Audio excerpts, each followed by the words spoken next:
Well, this game happened, and it was selected to be an Anarchy analysis ahead of time, thinking this is the big matchup between these two teams, with Doublelift looking to get revenge against the team that benched him.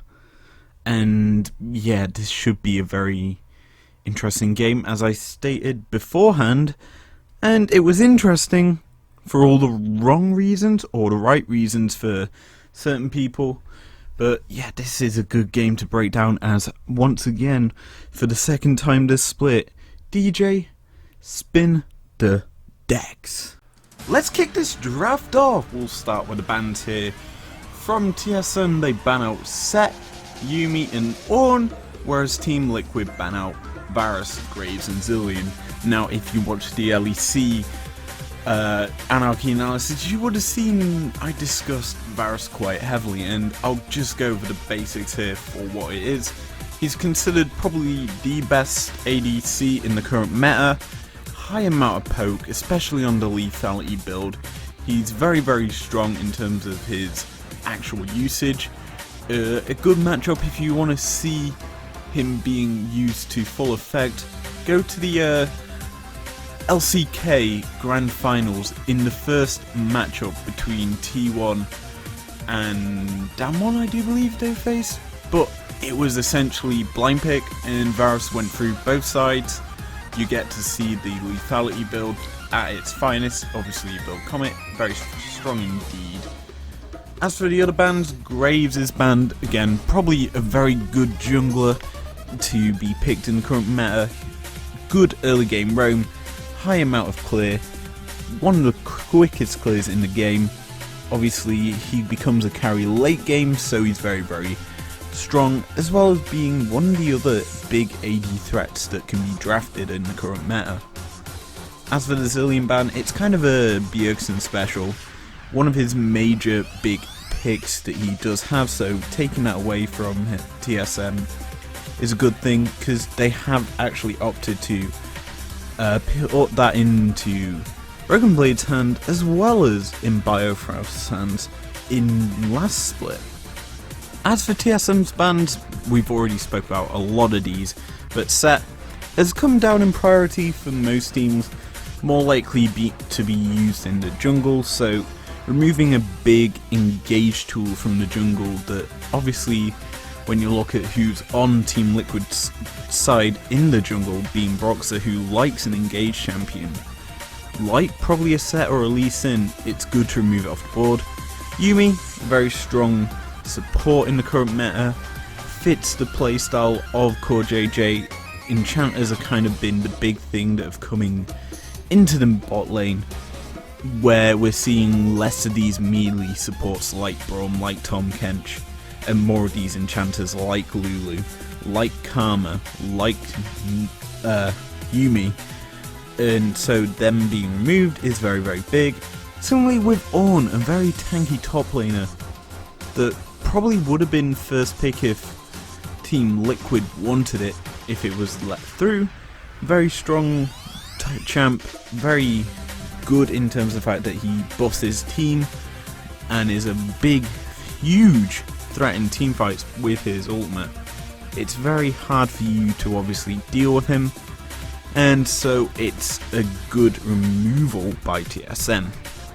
As for the first round of picks, we see an immediate lock-in by TSM of the Syndra, a Bjergsen special, needless to say, a very good control mage in the current meta, able to basically dominate a lane if she's allowed to with the orbs and Scatter the Weak. It's very hard to gank her.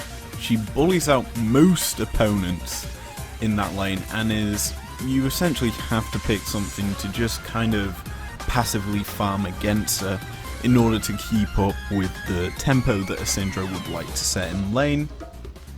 Next pickup is on TL side. They lock in a double trouble of the Aphelios and the Trundle.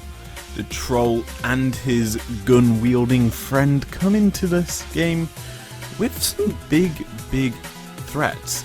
I like this first pick, Trundle, in terms of the fact that it allows Team Liquid more leniency in the top lane into what they pick. It allows them to essentially pick a tank and it locks what TSM can pick for the jungle and for support and for the top lane, in terms of the fact that Trundle would just essentially use whatever's picked by TSM in them lanes as a health pack. And tanks are massive health packs that Trundle loves to take all the health of and be very, very threatening with.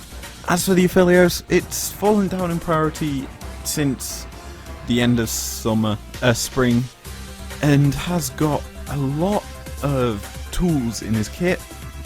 The only thing he lacks is a bit of mobility, but he has a lot of damage and is very, very potent to use them damaging spells and equipment very, very effectively in terms of his usage, because he's just going to out damage most things when it gets late game and can scale up very effectively into the late game if he's allowed to, and he does a lot of damage if I've mentioned that before.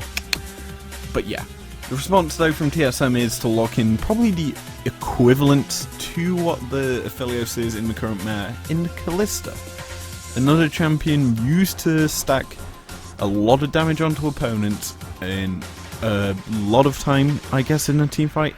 But if she's allowed to stack up these Ren stacks, she does a lot. And considering you've got a Syndra who's got a high amount of CC on her kit, you're essentially looking to just stack and then keep moving, dodging, throwing out spears and killing off the opponents, which is why I like this pickup. And alongside her is probably one of the better combos with her.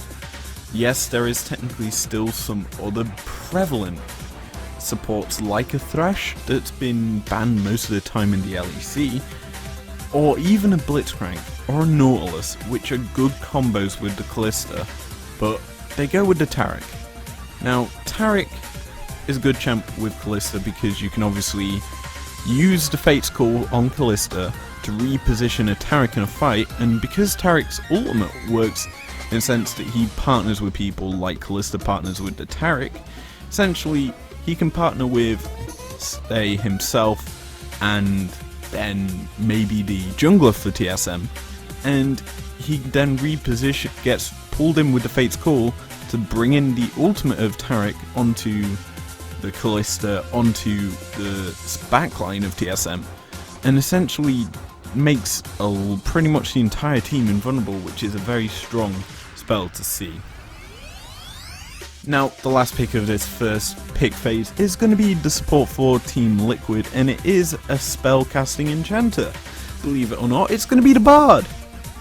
Now, this thing saw a lot of play in the European Masters at the end of the spring split, and it was very, very potent in the grand finals as we saw Yellowstar wielding it to great effect. Obviously, you've got a great ultimate that can just stall out fights, allow disengage, as well as chasing potential with the Fate's Call, in sense it locks up people, making everything untargetable and invulnerable, and very, very powerful.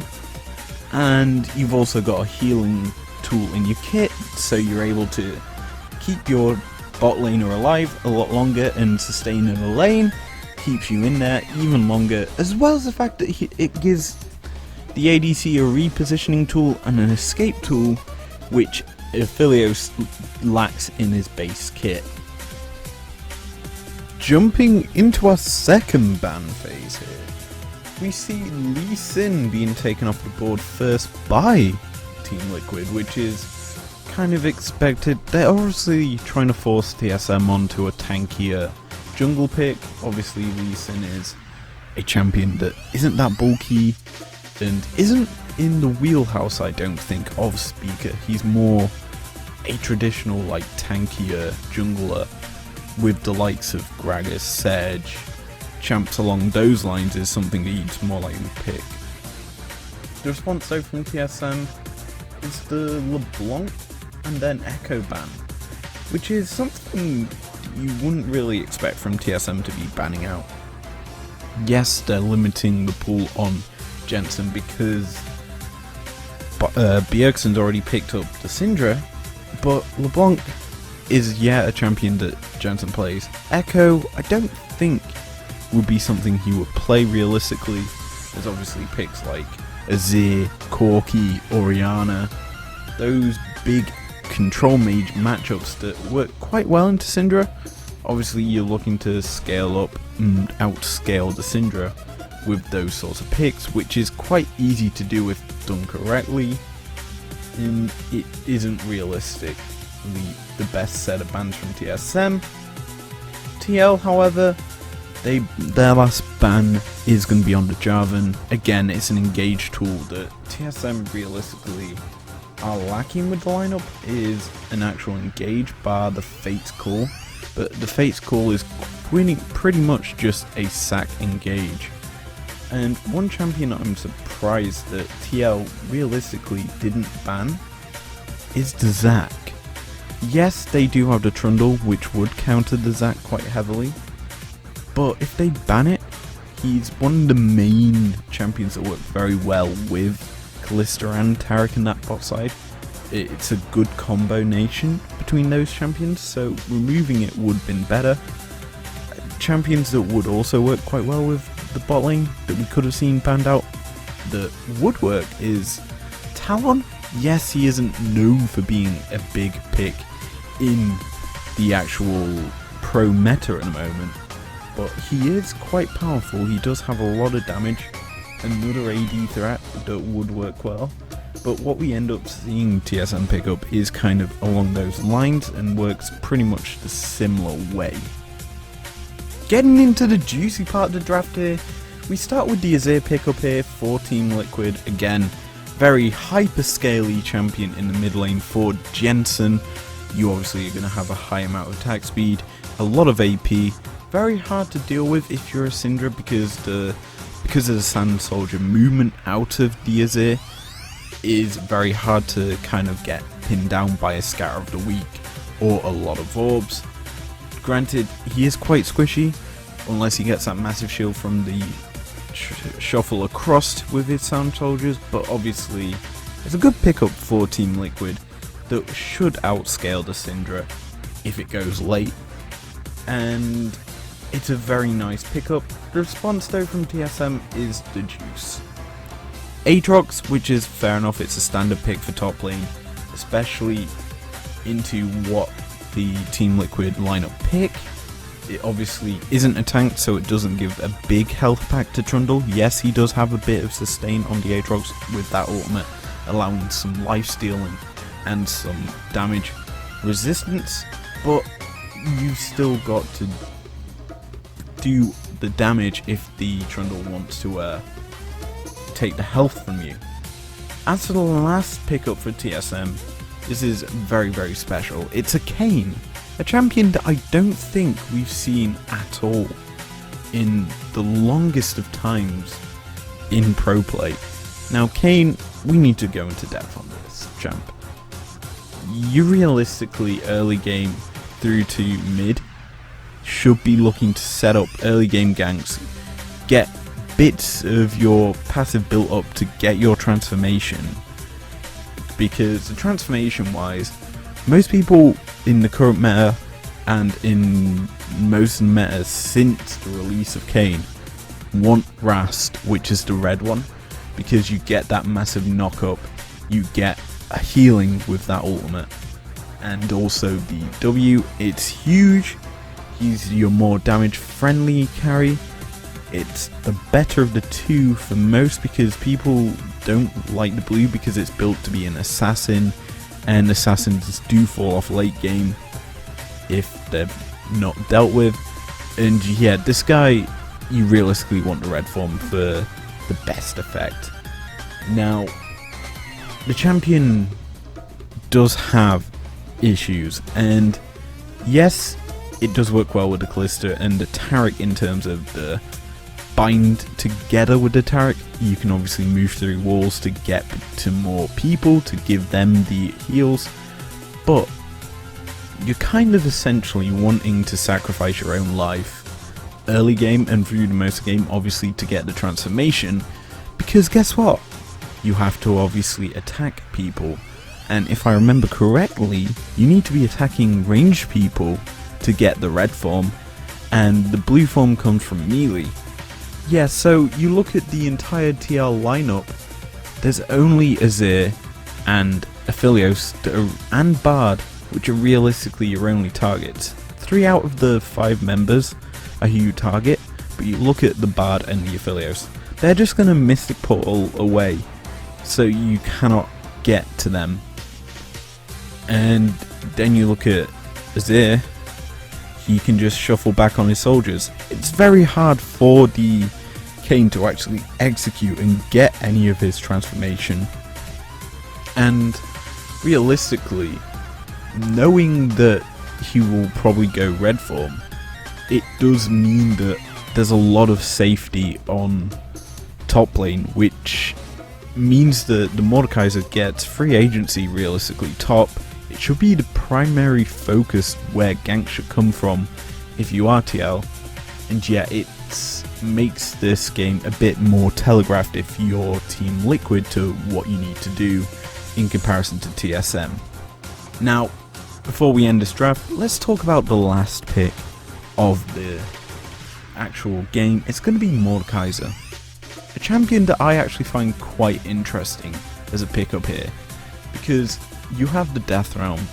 This can also use so well on a Callista, because you put her in there, she doesn't have the Fate's Call to save her support, who's more than likely going to be in the front line, basically helpless to escape, because she is not going to be able to pull him back. You also then can just bring in a Taric with your ultimate, and there goes half of the invulnerability usage of Taric ult, because he's not going to be able to put it onto his team. Similarly, if you just put it onto the target that's bound with the Taric as he's ulting, it means a lot for them to actually pick up this pick. It's a very strong champ in terms of the matchup, and one of which that I think realistically wins Team Liquid the game before the draft has even, or before the game has even been played realistically. So this game realistically does start off very slowly, and we don't see any big action until 7 minutes into the game. So this play gets kicked off by the Trundle appearing on a vision ward for TSM that he clears out, and then he immediately pulls the Ocean Drake out of the pit. Knowing that they've already started this dragon, TSM decide to try and cause this pincer maneuver around the Team Liquid members on the Ocean Drake to corral him in, and what ends up happening is Azir gets a 2-for-1 special with his Shurima Shuffle, and because of the one half of the pincer gets chopped off, the other half just gets immediately collapsed on by 3 members of Team Liquid, and Taric's the unlucky recipient of basically the collapse by Team Liquid and gets immediately killed off first, giving Callista no safety. And TSM at this point are like, okay, we have to get something. Tactical is very low. We already have his flash from earlier. Let's punish him. Let's kill him. But they don't, and they essentially overcommit, and Syndra dies because she has no flash, thanks to the Shurima Shuffle from earlier by the Azir. Now this gives over a nice juicy gold lead to TL as they get the Ocean Drake and 2 kills, which includes first blood gold, so that is a nice big gold lead. From here it's just a very easy step-by-step game for TL. They're gonna just move between objective and objective, going to the Herald, picking up a kill there, makes sure they get first turret with this Herald, and then continue on along those lines to take Drake, and we don't see much actual killing up until 16 minutes and 40, where we see TSM pick up their first kill. Essentially what happens here is Core JJ is baiting Bjergsen to try and engage onto him, knowing that he has 2 teammates and a TP available for him to back him up. And this is the engage by Team Liquid. They immediately temper fate onto Taric, kind of costing him and killing him before he's able to enter. And then Kane just essentially has to go in to protect the Tarek who's been tempered fated.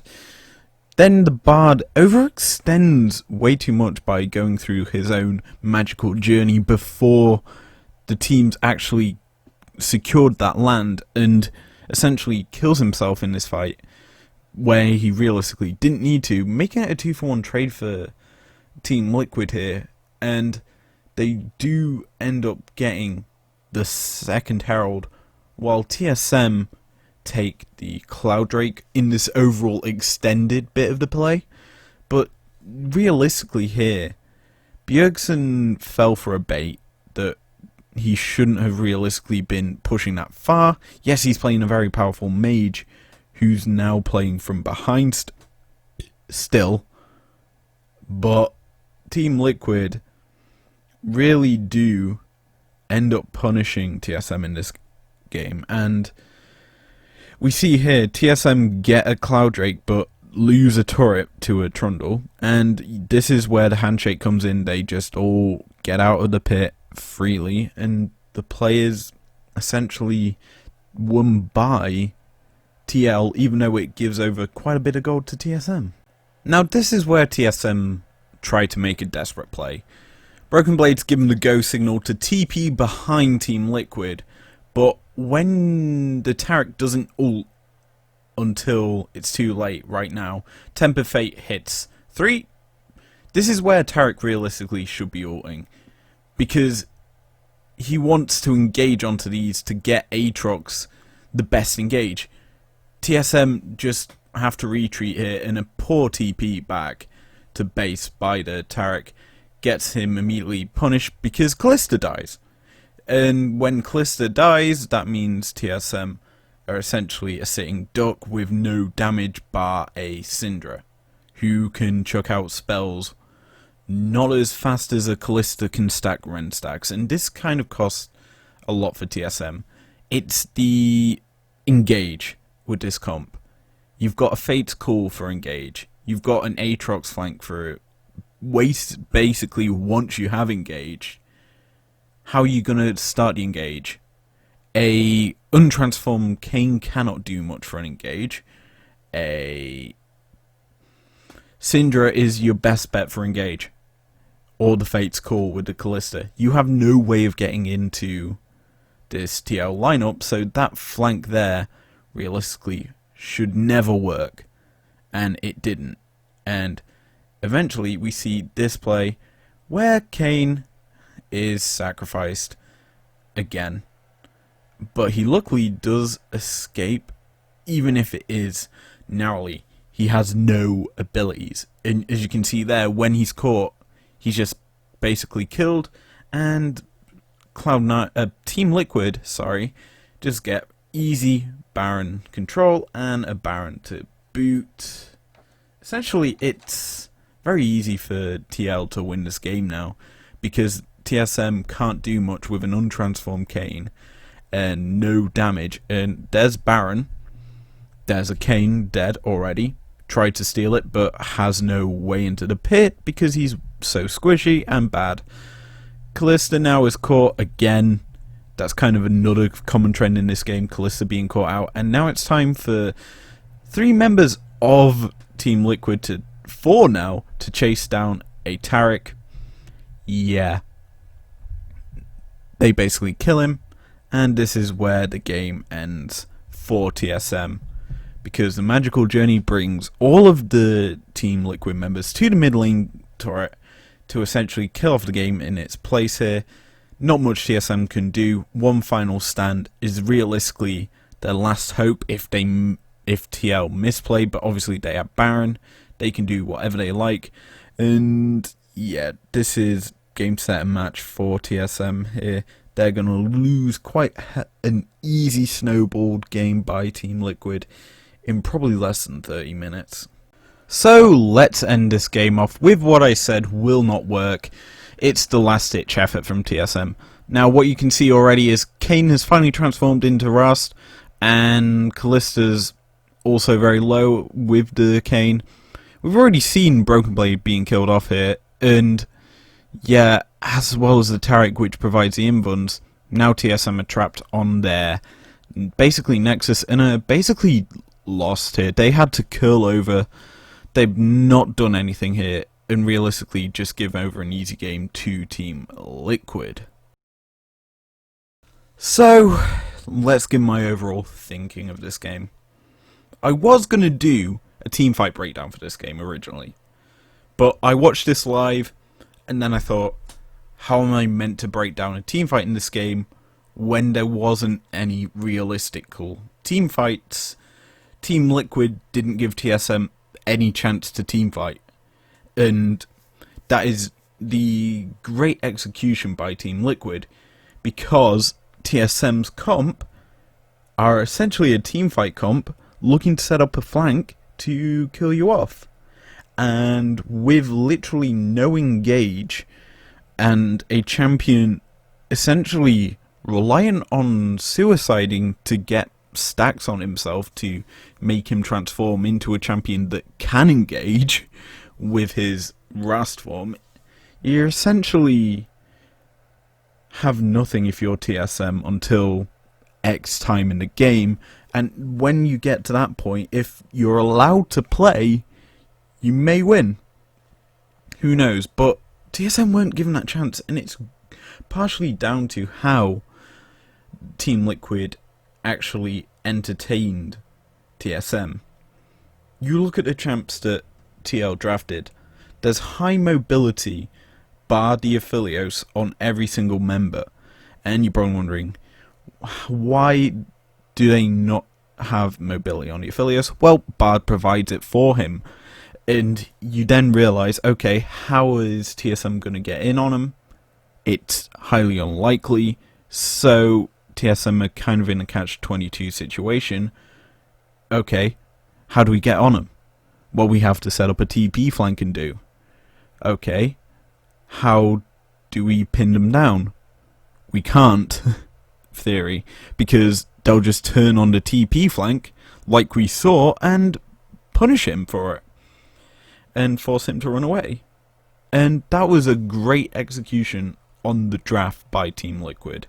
This is the Team Liquid everyone expected to see in Spring Split when Broxah joined this lineup, and we didn't get to see it at all in this season, and this game is just a great example of what Broxah brings to this lineup, as he set up quite a lot that you didn't realistically see. His pillars were on point, he secured the objectives, which kind of won this Team Liquid game for them, because he just controlled Herald after Herald. He controlled Drake after Drake. They only dropped one Drake to TSM, and that was because they were all resetting and TSM rushed it because they had to stop the stacking of Drake's train. But overall, it was a very, very positive outlook for Team Liquid, and if you're a Team Liquid fan, you would be loving this team to show up every single game and possibly challenge C9 for the title for champion of the LCS and hopefully get their crown back, in my opinion. But yeah, this is a very interesting game to break down. I hope you enjoyed it. Leave a like down below, subscribe if you're new around here if you want to, and I will see you guys later. Peace out.